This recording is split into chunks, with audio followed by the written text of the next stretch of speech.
இயேசு கிறிஸ்துவின் நாமத்தில் உங்கள் யாவரையும் வாழ்த்துகிறேன். இந்த நியூ லைஃப் பைபிள் பிரெஸ்பிட்டீரியன் திருச்சபையாருடைய அழைப்பிதழை ஏற்றுக்கொண்டு நிறைய பலர் வந்திருக்கிறீர்கள். மீண்டுமாக ஆண்டவராகிய இயேசுவின் நாமத்தில் உங்களை வாழ்த்தி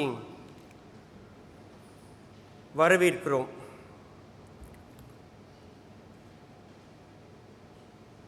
இந்த கிறிஸ்துமஸ் இயேசுடைய பிறப்பு அந்த கால கட்டத்தில் நாம் கூடி வந்துள்ளோம். இன்னும் 2 நாட்களில் இந்த 2024 ஆண்டு ஒரு நிறைவுக்கு வரவிருக்கிறது.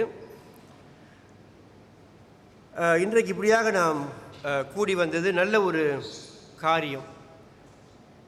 இந்த கிறிஸ்மஸ் காலகட்டத்தில் ஆண்டு இறுதியில்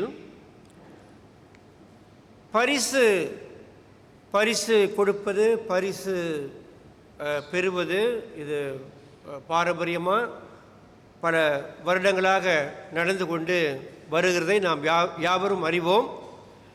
ஷாப்பிங் காம்ப்ளெக்ஸ்லாம் நீங்கள் போயிருந்தால் அங்கே ஒரு கிறிஸ்மஸ் மரம், அது கீழே கிஃப்ட்டு, எம்டி பாக்ஸ் தான் கிஃப்ட் வந்திருக்கும் பேங்கில், அதை நீங்கள் பார்க்கலாம். ஸோ இந்த கிறிஸ்மஸ் காலகட்டத்தில் நீங்களும் பரிசு மற்றவர்களுக்கு கொடுத்துருப்பீங்க, பரிசையும் நீங்கள் பெற்றிருப்பீங்க. ஸோ இது பாரம்பரியமாக நடக்கின்ற ஒரு காரியம். இன்றைக்கு நான் உங்களோடு கூட இந்த பர்ஃபெக்ட் கிஃப்டை, பரிபூர்ண பரிசு அந்த தலைப்பில் தேவ செய்தியை உங்களோடு கூட பகிர்ந்து கொள்ள விரும்புகிறேன். இந்த பரிசை நாம் பார்க்கும்போது பரிசு கொடுப்பதில் எந்தவித தவறும் இல்லை, பரிசு பெறுவதிலையும் எந்தவித தவறும் இல்லை. ஸோ வாழ்க்கையில், நம்முடைய வாழ்க்கை பயணத்தில் பலவித பரிசுகளை நாம் பெறுகிறோம். அது கல்யாண பரிசாக இருக்கலாம், கிரக பிரவேச பரிசு, ஓட்டப்பந்தயத்தில் பரிசு, பட்டிமன்றம், பேச்சு போட்டி, இந்த மாதிரி பரிசுகளை நாம் பெற்று வருகிறோம்.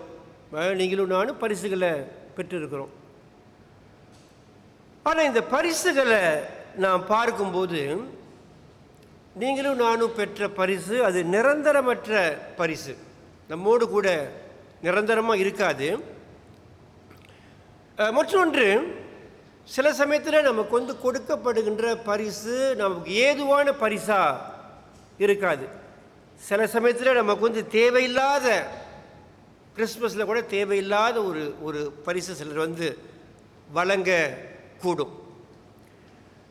ஒரு சகோதரி பேட் ஷாப்பை, நாய் குட்டிகள், அதை தான் அவங்க வியாபாரம் பண்ணி கொண்டிருந்தாங்க. அப்போ திடீர்னு அவங்களுக்கு ஒரு புது தோழி, ஒரு நியூ ஃப்ரெண்டு அவங்களுக்கு அறிமுகமானோன்னு அந்த தோழிக்கு இவங்க பரிசு வழங்கணும், பரிசு கொடுக்கணும். உங்களை பொறுத்தவரை ஒரு நாய்க்குட்டியை பரிசாக கொடுத்தா அதை ரொம்ப சந்தோஷமாக ஏற்றுக்கொள்ளுவாங்க. நாய்க்குட்டினா அது $100-200 இல்லை, $500, $600, $700 அந்த மாதிரியே இந்த பப்பீஸ் உங்களுக்கு தெரியும். அந்த மாதிரி விலை உயர்ந்த நாய்க்குட்டி ரொம்ப சந்தோஷத்தோடு மனநிறைவோடு அதை ஒரு கேஜில் போட்டு, அது ஆஃப்கோர்ஸ் அது மேலே ரப்பிங்க, கொஞ்சம் ஹோல்டாக இருக்கும், ப்ரீத் பண்ணல,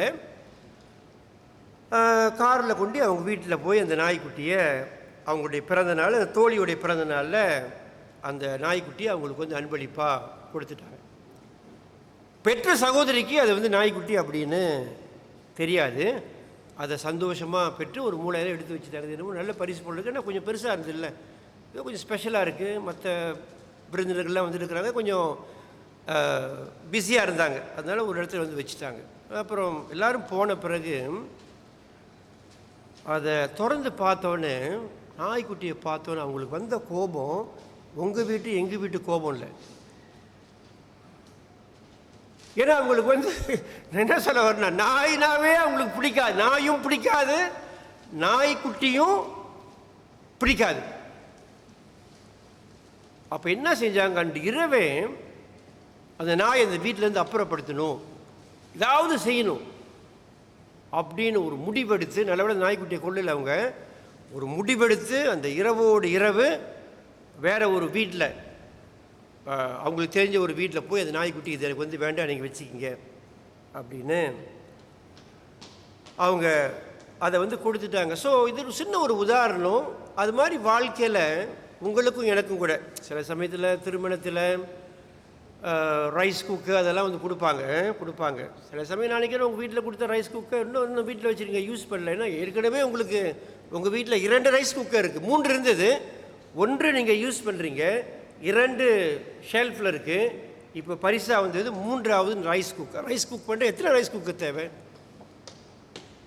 ஓகே, சிலர் வந்து என்ன செய்வாங்க, அதை அப்படியே பத்திரப்படுத்தி இன்னொரு திருமணம் நடக்குது இல்லை, அங்கே அப்படியே அதை வந்து தொடச்சி அதை திரும்ப ரீரேப் பண்ணி அந்த வீட்டுக்கு அனுப்பிடுவாங்க. இட்ஸ் நாட், அவங்களுக்கு வந்து அது பிரயோஜனம் இல்லை. ஓகே, ஸோ மனிதனுக்கு ஏற்ற பரிசை எல்லா நேரங்களிலும் சரியாக நேர்த்தியாக மனிதனால் கொடுக்க முடியாது. ஸோ அதோட கூட நாம் வந்து நமக்கு வந்து கொடுக்கப்படுகின்ற பரிசு அது ரொம்ப நாளைக்கு இருக்காது. இட்ஸ் நாட் பெர்மனன்ட், நிரந்தரமாக நம்மோட கூட இருக்க போகிறதில்லை. அது தொலைந்துடும், இல்லாட்டி அது சட்டையாக இருந்தால் அது கிழிஞ்சிடும், தின்பண்டங்களாக இருந்தால் அதை வந்து சாப்பிடுவோம் ஒரு நாளில், அது நம்மோட கூட அது வந்து இருக்காது. அப்புறம் இதை வந்து சொல்கிறப்ப நீங்கள் வந்து நினைப்பீங்க, அது எப்படி தங்கம், எப்படி வைரம், அதெல்லாம் நிரந்தரமாக இருக்குமே, கோல்டு நிரந்தரமாக இருக்குமே, ரைட்? கையில் வந்து போட்டால் மோதிரம் வாழ்நாள் முழுவதும் அந்த மோதிரம் வந்து சிலருக்கு அது வந்து இருக்கலாம். அந்த மோதிரம் கூட யாராவது திருடலாம். ஓகே, நம்ம கவனக்குறைவினால் தொலைச்சிடலாம். அது மட்டும் இல்லை, சில சமயத்தில் அவசரத்தில் அது வந்து அடகு கடைக்கு போகும், திரும்ப அதை வந்து எடுத்துருன்ற நம்பிக்கையில் கொண்டு அதை வைப்போம். ஆனால் கடைசி வரைக்கும் சில சமயத்தில் அதை எடுக்க முடியாது. பவுண்ட் ஷாப்பு அது அப்படியே போயிடும். ஸோ எதுவாக இருந்தாலும் இட் இஸ் நாட் லாஸ்டிங். நிரந்தரமாக நம்மோட கூட நமக்கு வழங்கப்படுகின்ற பரிசு அது எதுவாக இருந்தாலும். ஓகே, இன்றைக்கு நீங்கள் யோசித்து பாருங்கள், உங்களுடைய கல்யாண பரிசுலாம் எங்கே? கிரக பிரவேசத்துக்கு வந்த பரிசு எங்கே? ஓட்டப்பந்தயத்தில் ஓடி நீங்கள் வந்து பெற்ற பரிசு எங்கே? எனக்கு 3 பையனுங்க இருக்காங்க, நான் ஓடி பரிசு எடுத்திருக்கேன் அப்படின்னு நான் சொன்னால் நம்ப மாட்டானுங்க. ஏன்னா ஒரு பரிசு கூட இல்லை. நிறையா இருந்தது, ஆனால் ஒன்று கூட இல்லை. அப்படி வீடு ஷிஃப்ட் பண்ணுறப்ப ஒன்று கூட இல்லை. ஸோ நான் சொன்ன அவனுங்க நம்ப மாட்டானுங்க, எந்த பரிசும் இல்லை. ஆனால் பிரியமானவர்களே, இந்த இயேசுடைய பிறப்பை நாம் பார்க்கும்போது 2000 வருடங்களுக்கு முன்னதாக ஆண்டவராகிய இயேசு கிறிஸ்து விண்ணுலகத்தை விட்டு இந்த மண்ணுலகத்திற்கு அவர் வந்தார். ஓகே, ஆண்டவராகிய இயேசு கிறிஸ்து படைக்கப்பட்டவர் அல்ல, அவர் படைக்கப்பட்டவர் அல்ல, இந்த உலகத்துக்கு ஒரு பரிசாக அனுப்பப்பட்டவர். ஆதியிலே தேவனோட கூட அவர் இருந்தார். ஸோ பிதாவாகிய தேவன், இந்த யோவான் 3ஆம் அதிகாரம் 16வது வசனத்தில் நாம் வாசித்த வண்ணமாக, தேவன் தம்முடைய ஒரே பேரான குமாரனை விசுவாசிக்கிறவன் எவனோ அவன் கெட்டு போகாமல் நித்திய ஜீவனை அடையும்படிக்கு அவரை தந்தருளி இந்த உலகத்துக்கு அவர் வந்து தரப்பட்டார், வந்து கொடுக்கப்பட்டார். இந்த உலகத்துக்கு ஆண்டவராகிய இயேசு கிறிஸ்து அனுப்பப்பட்டார். ஒரு பிரதான நோக்கத்தோடு, ஒரு பிரதான அடிப்படை தேவையை சந்திக்க ஆண்டவராகிய இயேசு கிறிஸ்து ஏறத்தாழ 2000 வருடங்களுக்கு முன்னதாக இந்த உலகத்துக்கு அவர் பரிசாக அனுப்பப்பட்டார். ஸோ நம்முடைய தேவன் ஞானவான, எல்லா காரியத்தையும் அறிந்தவர். சாலமோன் என்ற மனிதன் பெரிய ஒரு ஞானி, சாலமோனுக்கே ஞானத்தை ஆண்டவர் வந்து கொடுத்தார் என்றால் அவர் எவ்வளோ பெரிய ஞானி. ஸோ நம்முடைய எல்லா தேவைகளையும், மனுக்குலத்தை அவர் நோக்கி பார்க்கும்போது நம்முடைய அடிப்படை தேவை என்ன, அதை அவர் அறிந்து தெரிந்து சரியான நேர்த்தியான பரிசை, பரிபூரண பரிசை, பர்ஃபெக்ட் கிஃப்டை இந்த ஆண்டவராகிய இயேசு கிறிஸ்துவின் மூலமாக நமக்கு இந்த உலகத்துக்கு இயேசு பரிசாக நமக்கு வந்து கொடுத்தார். இப்போ நம்முடைய அடிப்படை தேவை வந்து தகவலாக இருந்தால், இன்ஃபர்மேஷனாக இருந்தால், அவர் வந்து ஒரு எடுக்கேட்டரை, கல்வியாளரை இந்த உலகத்துக்கு அனுப்பியிருப்பார். தேவன் எல்லாம் அறிந்தவர். ஸோ நம்முடைய அடிப்படை தேவை வந்து டெக்னாலஜி, தொழில்நுட்பமாக இருந்தால் ஒரு சயின்டிஸ்டை, ஒரு விஞ்ஞானியை இந்த உலகத்துக்கு உங்களுக்காக, எனக்காக, மனுக்குலத்திற்கு பிதாவாகிய தேவன் அனுப்பியிருப்பார். நம்முடைய அடிப்படை தேவை வந்து பணமே, மணியாக இருந்தால் ஒரு எக்கனாமிஸ்ட்டு, பொருளாதார நிபுணரை பிதாவாகிய தேவன் அனுப்பியிருப்பார். அது நம்முடைய அடிப்படை தேவை அல்ல. பணம் 10 செய்வானுங்க, பணம் நம்ம எல்லாருக்கும் தெரியும், பணம் வந்து முக்கியம்தான். ஆனால் அதை விட முக்கியமான அடிப்படை தேவை என்று நாம் வந்து சொல்லும்போது அது நம்முடைய பாவ மன்னிப்பு. பாவத்திலிருந்து நீங்களும் நானும் மீட்கப்பட வேண்டும். அதற்காக தான் அவர் வந்து ஒரு கல்வியாளரையோ, விஞ்ஞானியோ, ஒரு பொருளாதார நிபுணரையோ அனுப்பாமல் ஒரு இரட்சகரை, மீட்பரை, ஆண்டவராகிய இயேசு கிறிஸ்து மத்தேயு 1ஆம் அதிகாரத்தில் வாசிக்கிறோம். அவர் பிறந்தபோது அவருக்கு வந்து சூட்டப்பட்ட பெயர் வந்து இயேசுனா இரட்சகர். நம்மை மீட்க இந்த உலகத்துக்கு ஆண்டவராகிய இயேசு கிறிஸ்து இந்த உலகத்துக்கு வந்தார். பிரியமானவர்களே, நம்முடைய வாழ்க்கையை நாம் பார்க்கும்போது, இந்த உலகத்தை நாம் பார்க்கும்போது கடினமான ஒரு உலகத்தில் நாம் வாழ்ந்து கொண்டிருக்கிறோம். அநீதி நிறைந்த, பாவம் நிறைந்த உலகத்தில் நாம் எல்லாரும் வாழ்ந்து கொண்டு இருக்கிறோம். அதுக்கு அடிப்படை காரணம் மனிதனுடைய உள்ளத்தில் இருக்கின்ற பாவம். நீதிமான் ஒருவனாகிலும் இல்லையே, தேவனை தேடுகிறவன் இல்லை என்று ரோமர் 6ஆம் அதிகாரத்தில் வாசிக்கிறோம். அது மட்டும் இல்லை, எரேமியா 17ஆம் அதிகாரம் 9வது வசனத்தில் இப்படியா நம்ம வந்து வாசிக்கிறோம். மனிதனுடைய இருதயம் திருக்குள்ளதும் மகா கேடுள்ளதுமாக இருக்கிறதாம். The human heart is deceitful and wicked above all things. So அதனால தான் இந்த உலகத்தில் அவ்வளவு தில்லுமுள்ளு, நம்பிக்கை துரோகம், கணவன் மனைவிக்கு விரோதமாக நடக்கிறத, மனைவி கணவனுக்கு விரோதமாக நடக்கிறத, பலவித சண்டை சச்சரவை எல்லா இடங்கள்லையும் பார்க்குறோம். மசூதியில் பார்க்குறோம், கோயிலில் பார்க்குறோம், சபையில் பார்க்குறோம். இன்றைக்கு சபையில் வந்து அரசியல், பலவிதமான தவறான காரியங்கள் உலகத்தில் நடக்கிறத, திருட்டு, கொள்ளை, கற்பழிப்பு, இப்படி அடுக்கிக் கொண்டே போனான்னா மனிதனுடைய உள்ளத்தில் தூய்மை இல்லை. அதனால் அவனுடைய எண்ணங்கள், அவனுடைய செயல்கள், சிந்தனைகள், செயல்பாடு எல்லாவற்றிலும் குறை உண்டு. அதனால தான் இந்த உலகம் வந்து இவ்வளவு வேதனையான ஒரு உலகமாக இருக்குது. பிரியமானவர்களே, நம்முடைய வாழ்க்கையை நாம் பார்க்கும்போது நமக்கு என்று நாம் வந்து சொல்லிக்கொள்ள பெருசாக ஒன்றுமே இல்லை. ஆனால் ஒன்று இருக்குது, அது எனக்கு வந்து சொந்தமானது அப்படின்னு சொல்ல. நம்முடைய சரீரத்தை நாம் வந்து எடுத்துக்கொண்டால் தேவன் கொடுத்தது. பிள்ளைகளை நாம் வந்து எடுத்துக்கொண்டால் வேதம் வந்து சொல்லுது, பிள்ளைகள் கர்த்தரால் வரும் சுதந்திரம், கர்ப்பத்தின் கனி அவரால் கிடைக்கும் பலன். அழகு எடுத்துக்கொண்டால் அது ஆண்டவர் அருளியது. ஆரோக்கியத்தை எடுத்துக்கொண்டால் அது வந்து கடவுள் கொடுத்தது. ஆஸ்தியை எடுத்துக்கொண்டால் அவர் வந்து கொடுத்தது. வீடு, வாசல், இந்த உலகம், நம்முடைய குடும்பம், நண்பர்கள், திருச்சபை, அப்படியே அடிக்கொண்டே எல்லாவற்றையும் நாம் வந்து பார்க்கும்போது அதெல்லாம் தேவன் அவருடைய தயவினால் நமக்கு அருளிய ஆசீர்வாதங்கள். நம்முடையது என்று நாம் வந்து சொந்தம் கொண்டாட முடியாது. அதை இரவலா தேவனிடமிருந்து நாம் பெற்றிருக்கிறோம். ஆனால் ஒரே ஒரு காரியம் அது நம்முடையது அப்படின்னு சொல்லலாம். அது என்னென்னா, ஸ்காட்லாந்து தேசத்தில் வாழ்ந்த ஒரு ஊழியக்காரர் ஹொரேட்டியஸ் போனன்னு ரொம்ப அழகாக அதை சொல்லியிருக்கிறார். அவர் எவ்வளோ தூரம் யோசித்து சிந்தித்து இதை வந்து சொல்லியிருப்பார் பாருங்க. அவர் சொல்கிறாரு, அவர் சொன்னதை நான் வாசிக்கிறேன். பாவத்துடன் நாம் தேவனிடம் போகிறோம், ஏனென்றால் நமது என்று சொல்லி அவரிடம் கொண்டு செல்ல நம்மிடம் வேறு எதுவும் இல்லை. பாவத்துடன் நாம் தேவனிடம் போகிறோம், ஏனென்றால் நமது என்று சொல்லி அவரிடம் கொண்டு செல்ல நம்மிடம் வேறு எதுவும் இல்லை. பாவம் தாங்க இருக்கு. நாம் நீங்களும் நானும் இந்த உலகத்தில் மனிதனாக பிறந்த நீங்களும் நானும் சம்பாதித்து என்னுடையது எனக்கு சொந்தமானதுன்னு நாம் சொல்ல வேண்டும் என்றால் அது நம்முடைய பாவம் தான், வேறு ஒன்றுமே இல்லை. It is with our sins that we go to God, for we have nothing else to go with that we can call our own. அப்படின்னு எதையும் நம்ம சொல்ல முடியாது.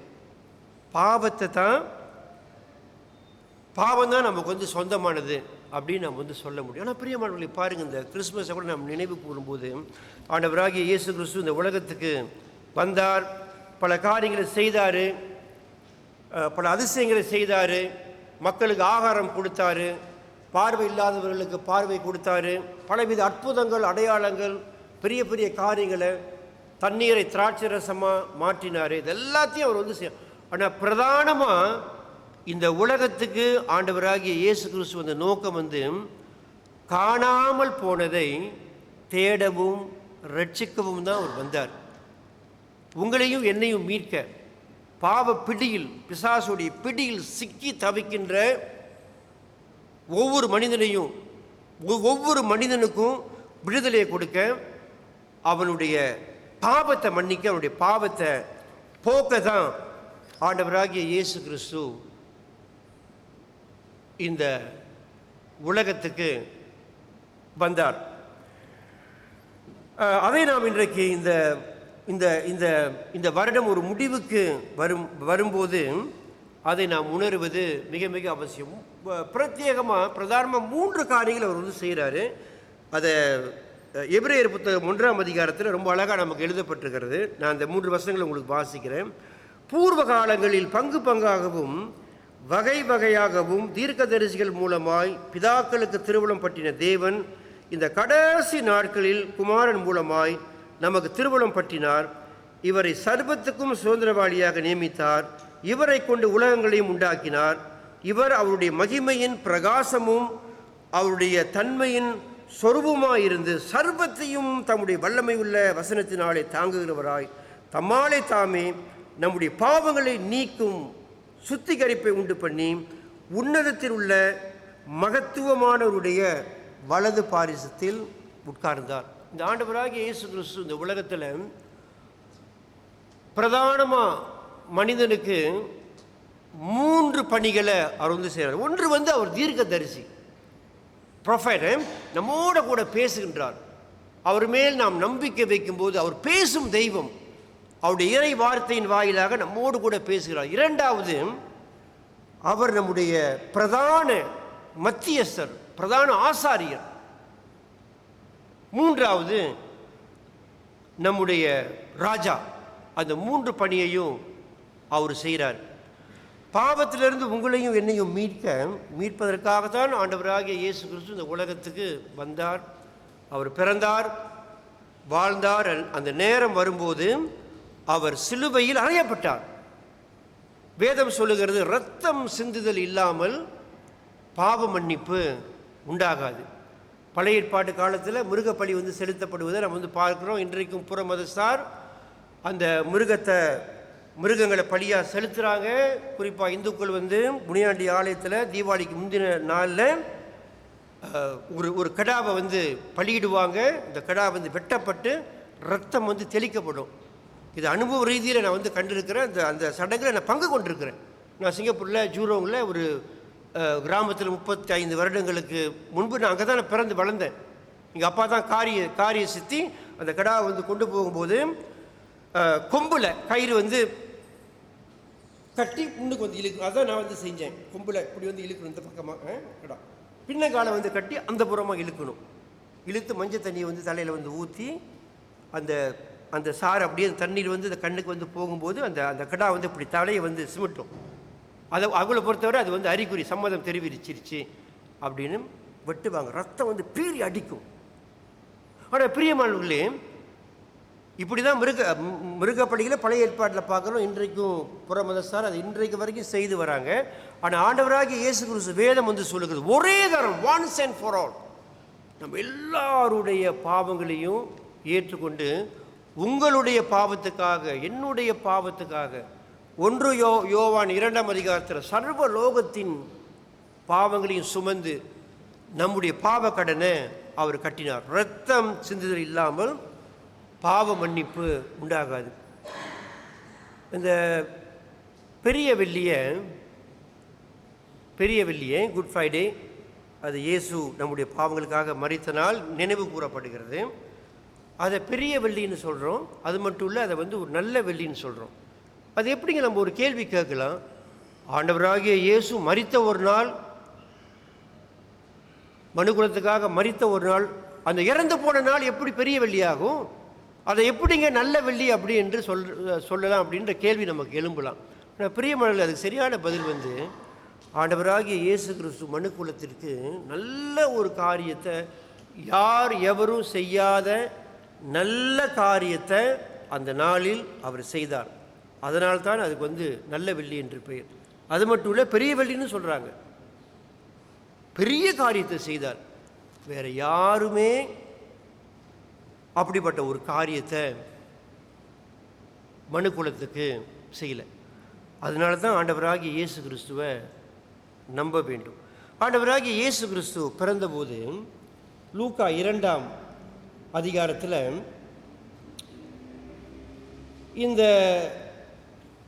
அவர் பிறந்தபோது லூக்கா 2ஆம் அதிகாரத்தில் அந்த பகுதியை உங்களுக்கு வாசிக்கிறேன்.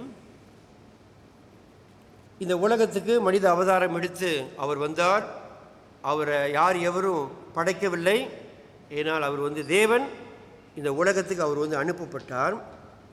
அவர் இந்த உலகத்தில் பிறக்கும் அந்த தருவாயில் இப்படியா நாம் வாசிக்கிறோம். லூக்கா 2ஆம் அதிகாரம்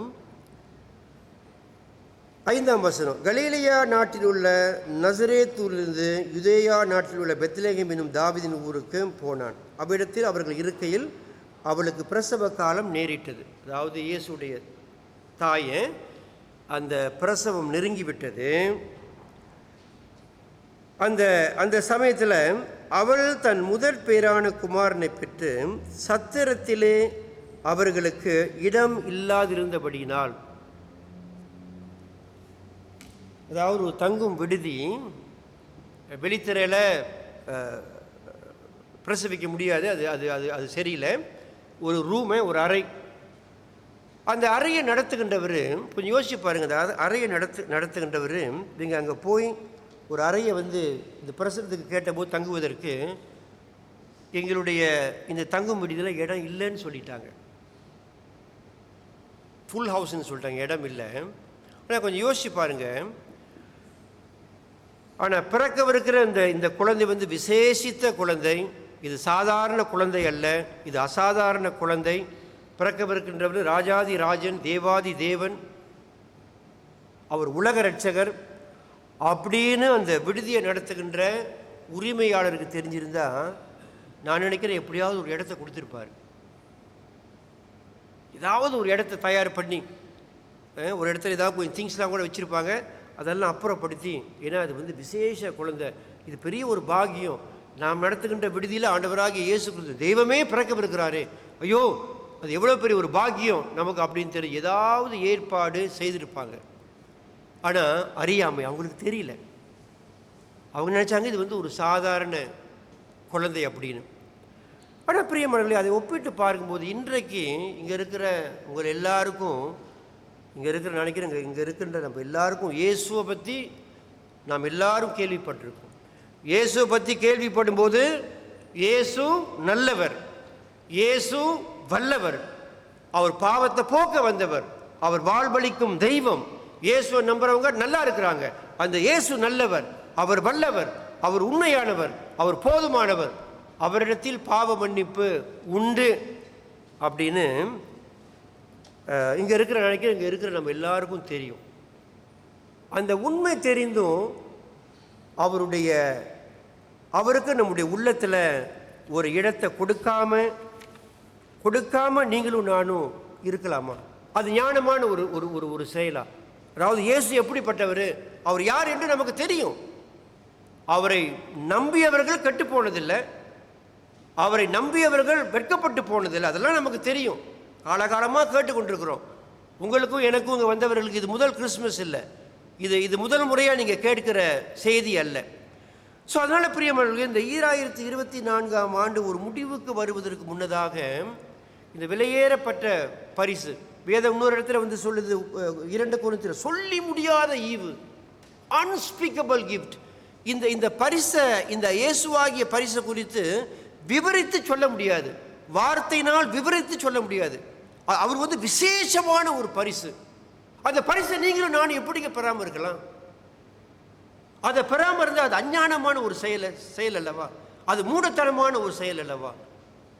அவர் நமக்காக வந்தார், நம்மேல் நேசம் வைத்து பாசம் வைத்து, பிதாவாகிய தேவன் அவருடைய ஆதி தீர்மானத்தின்படி நம்முடைய ஆத்மீக நலன் கருதி இந்த பாவத்தோடு கூட பிறந்த உங்களையும் என்னையும் மீட்க, இந்த பாவத்தோடு கூட நாம் வந்து மரித்து நரகம் போகக்கூடாது, அந்த நரக வேதனையிலிருந்து உங்களையும் என்னை வந்து விடுவிக்கணும், வாழ்வழிக்க ஒரு வழியை வகுத்து இந்த பரிசாகிய இயேசு கிறிஸ்துவை நமக்கு அவர் இந்த உலகத்துக்கு அனுப்பியிருக்கிறார்.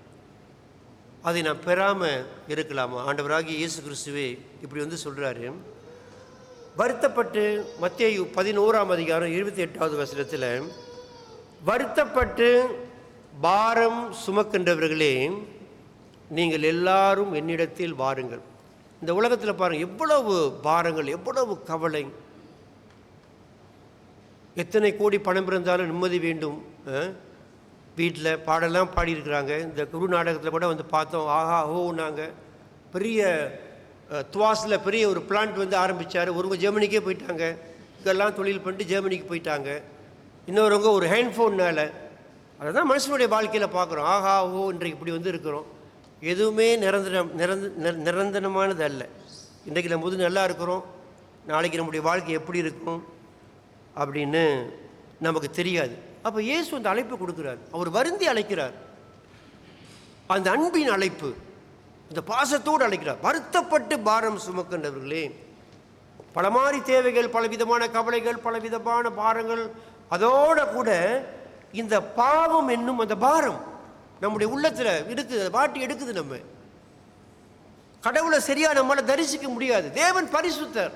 நம்முடைய பாவங்கள் மன்னிக்கப்படாமல் நம்ம சாங்கியமாக சடங்காச்சாரியமாக பல காரியத்தை செய்யலாம். நம்மை திருப்திப்படுத்தி கொள்ள நம்ம வந்து பல காரியத்தை செய்யலாம். ஆனால் தேவன் தங்கும் வாசஸ்தலம் நம்முடைய உள்ளம். நம்முடைய உள்ளத்தில் அவர் வந்து குடியேற விரும்புகிறார். அதனால் ஆண்டவராக இயேசுவே சொல்கிறாரு, வருத்தப்பட்டு பாரம் சுமக்கின்றவர்களே நீங்கள் எல்லாரும் என்னிடத்தில் வாருங்கள்ன்றார். எல்லாரும் சொல்கிறார். அந்த அழைப்பு கொடுக்கின்ற ஆண்டவருக்கு எல்லாம் தெரியும். அந்த அழைப்பு எல்லாருக்கும் உரியது. எல்லாரும் வரணும். வருத்தப்பட்டு பாரம் சுமக்கின்றவர்களே நீங்கள் எல்லாரும் வாருங்கள்ன்றாரு. நீங்கள் எல்லாம் என்னிடத்தில் வாருங்கள்ன்றாரு. அப்படின்னா வேற எங்கேயும் போகாதீங்க. இங்கேயும் அங்கேயும் நீங்கள் வந்து போய் உங்களுடைய நேரத்தை நீங்கள் வீணடிக்காதீங்க, அவசியம் இல்லை. உங்களுக்கு ஒரு மீட்பு, ஒரு சமாதானம் விரும்புகின்ற அந்த சந்தோஷம், சமாதானம், நிறைவான வாழ்க்கையை எங்கே நம்ம வந்து போனாலும் அது நமக்கு வந்து கிடைக்காது. அது ஆண்டவராகிய இயேசு ஒன்றை வர வேண்டும். அவரால் தான் நம்முடைய பாவங்களை மன்னிக்க முடியும். வருத்தப்பட்டு பாரம் சுமக்கின்றவர்களே நீங்கள் எல்லாரும் என்னிடத்தில் வாருங்கள். அப்படின்னா வேற எங்கேயும் போகாதீங்க, என்னிடத்தில் வாருங்கள், நான் உங்களுக்கு இளைப்பாறுதல் தருகிறேன் அப்படின்னு சொல்கிறார். இந்த பல கிறிஸ்மஸ் கூட்டங்களுக்கு நீங்கள் வந்து போயிருப்பீங்க. நான் ஆரம்பத்தில் சொன்னது போல் 2024ஆம் ஆண்டு இன்னொரு, இன்றைக்கு ஞாயிறு, திங்கள், செவ்வாய் இருப்பது இன்னும் 2 நாள் தான். அதன் பிறகு புதிய ஆண்டுக்குள் பிரவேசிக்கவிருக்கிறோம். நாம் காலம் தாழ்த்தாமல் தேவன் நம்மோடு கூட பேசும்போது அவருடைய அழைப்பின் சத்தத்தை நாம் கேட்போம். பைபிளில் சில வசனங்கள் இப்படியாக சொல்லுது. மேலும் அந்த குரு நாடகத்தில் நாம் வந்து பார்த்தது போல், மேலும் நாங்கள் இன்றைக்கு அல்லது நாளைக்கு இன்ன பட்டணத்துக்கு போய் அங்கே 1 வருஷம் தங்கி வியாபாரம் செய்து சம்பாத்தியம் அப்படிலாம் பேசுகிறவங்க, நான் இது செய்வேன், இப்படி இருப்பேன், வீடு வாங்குவேன், 5 வருஷம் சிங்கப்பூரில் வேலை செய்வேன், பணம் அனுப்புவேன், இப்படி இருப்பேன், அப்படி இருப்பேன், எனக்கு ப்ரொமோஷன் கிடைக்கும், ப்ரொமோஷன் வந்து கொண்டு இருக்கு அப்படி நாம் வந்து நினைக்கிறோம். சம்பாத்தியம் பண்ணுகிறவர்களே கேளுங்கள், நாளைக்கு நடப்பது உங்களுக்கு தெரியாது. உண்மைதானே? நாளைக்கு நடப்பது உங்களுக்கு தெரியாது. என சமீபத்தில் மலேசியாவில் ஒரு 27 வயது பையன் தற்கொலை பண்ணிட்டான். அந்த தேவ செய்தி கொடுக்கும்போது தாரையாக என்னுடைய கண்களில் கண்ணீர். ஏன்னா அந்த குடும்பத்தை நன்கு அறிவேன். 27 வயசு பையன். அவன் மறித்த விதமும் ரொம்ப வேதனையாக இருந்தது. கடவுள் என்னோட கூட வந்து பேசியது, வாழ்க்கையை நம்ம ஏனோ தானோ அப்படின்னு நம்ம கருதவே கூடாது. எனக்கு வயது 69. நான் உணர்ந்த காரியம் நிறைய நமக்கு இந்த உலகத்தில் நேரம் இல்லை. யாராக இருந்தாலும் 6லும் சாவு 100லும் சாவு. மரணம் யார் எவரையும் மதிக்காது. தேவன் நம்மோடு கூட பேசும்போது, தேவன் நம்மை அழைக்கும்போது, நாளைக்கு நடப்பது உங்களுக்கு தெரியாதே. உங்கள் ஜீவன் எப்படிப்பட்டது? கொஞ்ச காலம் தோன்றி பின்பு தோன்றாமற் போகிற புகை போல் இருக்கிறது. உண்மைதானே? அதான வாழ்க்கை. புல்லை போல புஷ்பத்தை போல இருக்குது. இப்பொழுதே அனுக்கிரக காலம், இப்பொழுதே இரட்சணிய நாள். கர்த்தராகிய இயேசுவை நீ உன் வாயினாலே அறிக்கையிட்டு தேவன் அவரை மரித்தோரிலிருந்து எழுப்பினார் என்று உன் இருதயத்தில் விசுவாசித்தால் இரட்சிக்கப்படுவாய். கர்த்தராகிய இயேசுவை விசுவாசி, அப்பொழுது இரட்சிக்கப்படும். நம்முடைய உள்ளத்தை திறந்து, ஆண்டவராகிய இயேசு கிறிஸ்து நல்ல நோக்கத்தோடு இந்த உலகத்துக்கு வந்தார். மனுகுலத்தை மீட்க வந்தார்.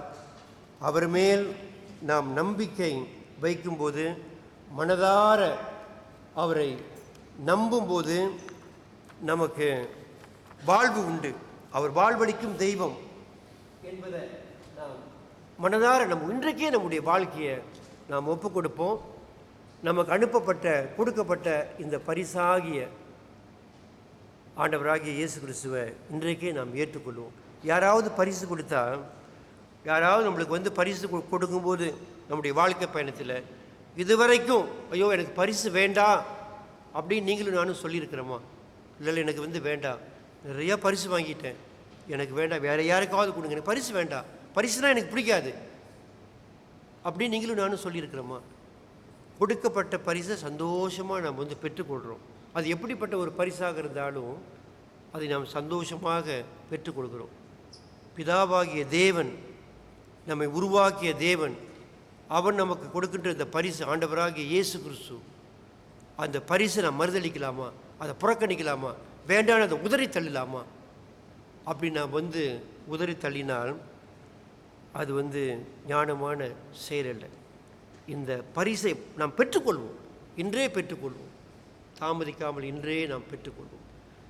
கண்களை மூடி நம்மையே நாம் தாழ்த்தி நம்முடைய வாழ்க்கையை சீர்தூக்கி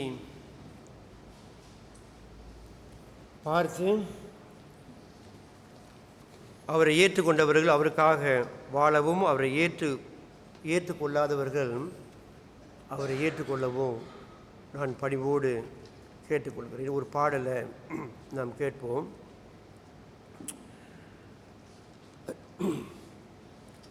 அன்பின் தேவனே, ஆருயிர் நண்பனே, உம்மை நான் என்றும் நம்பி வாழ்ந்திடுவேன்.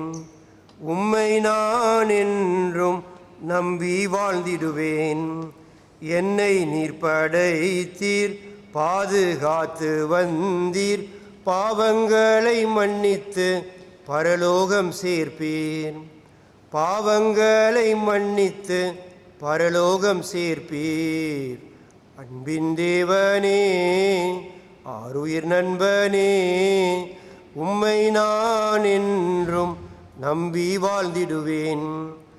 உம்மை நான் என்றும் நம்பி வாழ்ந்திடுவேன். எனக்காக பிறந்தீர், எனக்காக மரித்தீர், எனக்காக உயிர்த்து என்றும் வாழ்கிறேன். எனக்காக உயிர்த்து என்றும் வாழ்கிறீர். அன்பின் தேவனே, ஆருயிர் நண்பனே, உம்மை நான் என்றும் நம்பி வாழ்ந்திடுவேன். உம்மை நான் என்றும் நம்பி வாழ்ந்திடுவேன். பாவமான உலகில் பரிசுத்த வாழ்க்கை வாழ நீர் என்னை அழைத்தீரே. வாழ நீர் என்னை அழைத்தீரே. அன்பின் தேவனே, ஆருயிர் நண்பனே, உம்மை நான் என்றும் நம்பி வாழ்ந்திடுவேன். உம்மை நான் என்றும் நம்பி வாழ்ந்திடுவேன். உந்தன் சத்தம் கேட்டு நிந்தன் சித்தம் செய்ய என்னையே நான் ஒப்படைக்கின்றேன். என்னையே நான் ஒப்படைக்கின்றேன். அன்பின் தேவனே, ஆருயிர் நண்பனே, உம்மை நான் என்றும் நம்பி வாழ்ந்திடுவேன். உம்மை நான் என்றும் நம்பி வாழ்ந்திடுவேன். எல்லாரும் கண்களை மூடி நம்முடைய உள்ளங்களை ஆராய்ந்து நம்முடைய வாழ்க்கையை சீர்தூக்கி பார்த்து ஜெபம் செய்வோம். வாசநாதன் நம்மை ஜெபத்தில் வழிநடத்துவார்.